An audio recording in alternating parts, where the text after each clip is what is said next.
It begins, as these things often do, with water. That strange liminal space between worlds where the surface reflects one reality while hiding another just beneath. I have two stories for you. 2 nights spent staring into that darkness, and a chilling certainty that something we found there should not have followed us back. We told ourselves it was just about the thrill of the catch, the quiet camaraderie under a fading sky. We thought it was just fishing, but the water has its own lures, its own patience. We were wrong, so terribly wrong. You feel it before you see it. A sudden drop in temperature, a silence that feels heavy, as if the air itself is holding its breath, waiting for you to notice you're not alone. The first story takes place on a lake much like this one, a place that felt ancient and secluded, where the trees on the shore stood like silent, watchful sentinels. First, the lake. The water never seemed to settle. Even without wind, these strange cross-hatching ripples would appear, moving against the current. It was the first sign that the lake's geometry was off, unnatural. We'd cast our lines, the familiar whir of the reel a comforting sound against the growing unease. A ritual to convince ourselves that this was a normal evening, a normal trip. Even the insects seemed wrong. Their buzzing was discordant, their movements jerky and panicked, as if trying to escape something just below the surface that we couldn't yet see. We told ourselves it was just the strange tricks of twilight, the way the setting sun distorts shapes and plays with shadows. We rationalized every oddity, every cold spot, every sound that didn't belong. Then, from the center of the impossibly still water, she waved. It was supposed to be a calm fishing trip.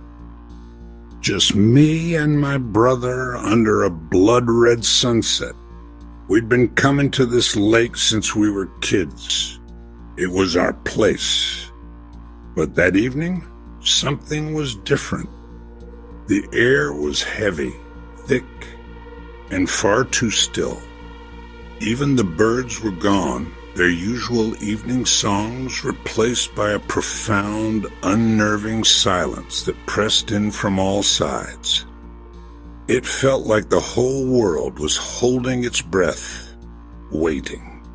We cast our lines, the soft hiss of the nylon cutting through the quiet.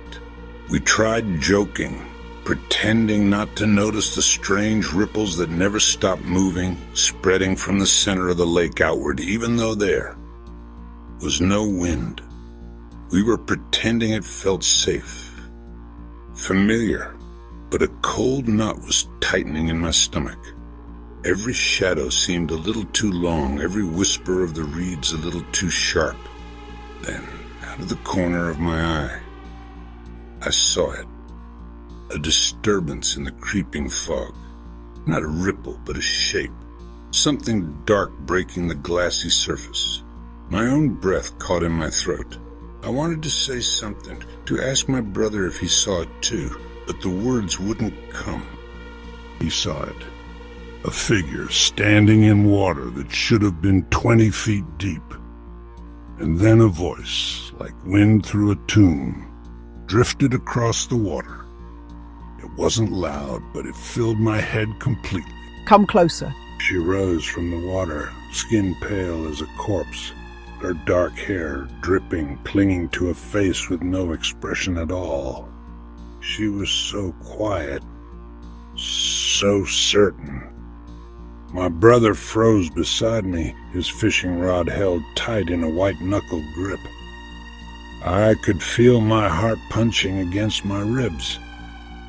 A frantic drumbeat against the suffocating silence. What do we do? Let's go. Now. As we started to back away, she smiled. It was a horrible, knowing smile that I will never ever get. It wasn't a smile of warmth, but of possession.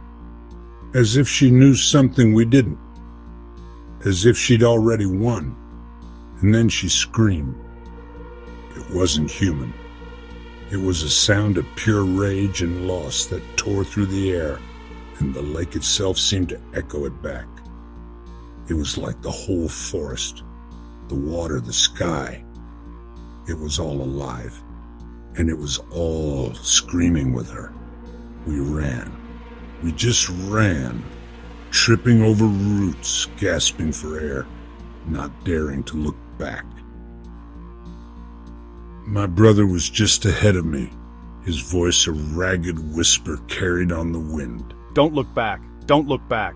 When we finally reached the car, breathless and shaking, the screaming had stopped. The water was calm again, too calm. When the water went quiet, it felt like she was still listening, still watching.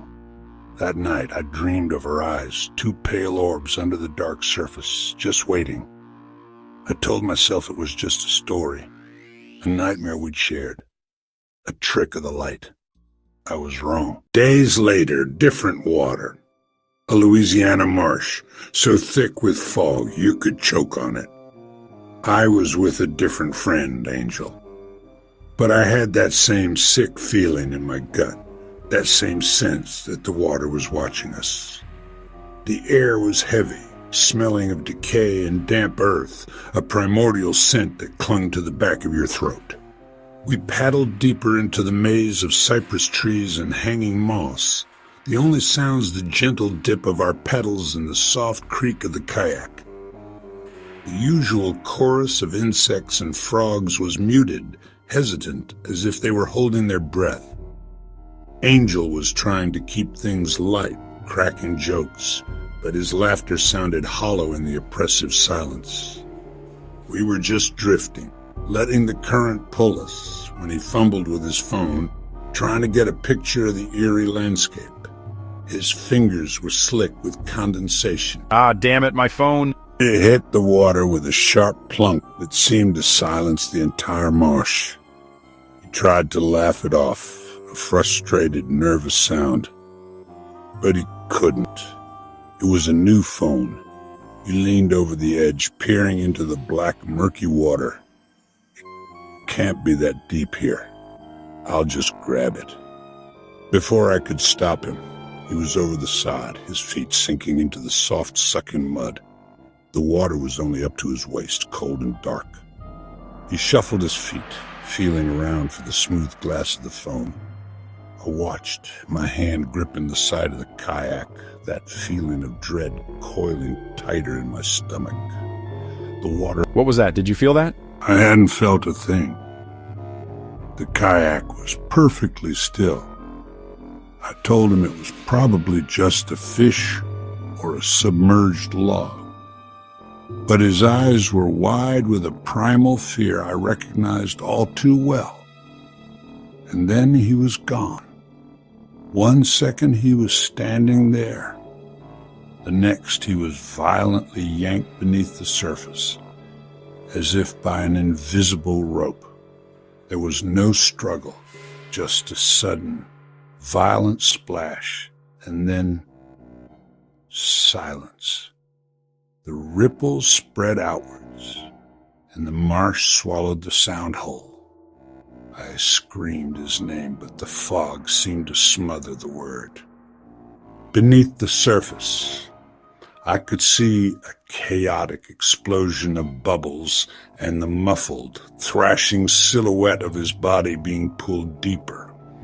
Something was wrapped around him.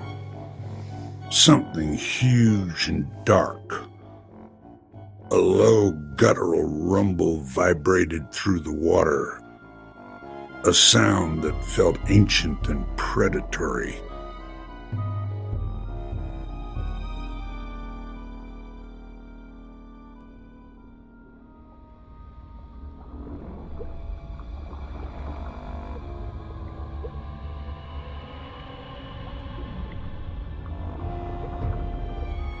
a low.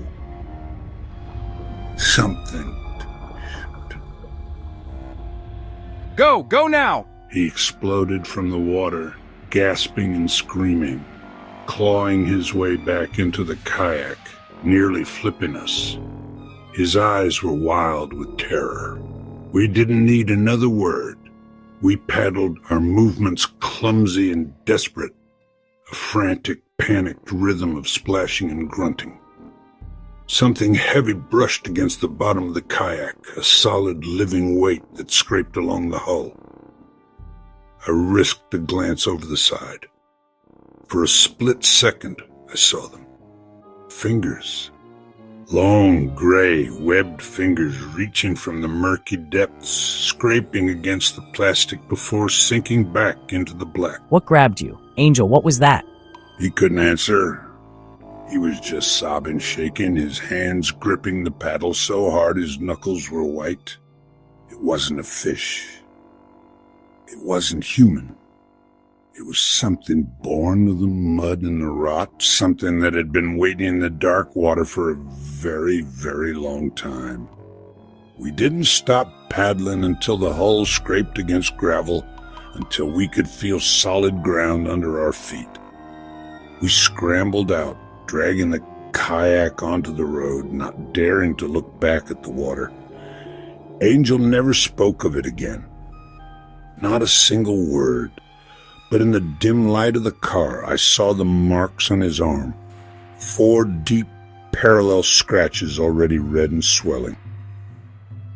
I still wonder what was down there in the suffocating dark of that marsh. I see it in my dreams sometimes.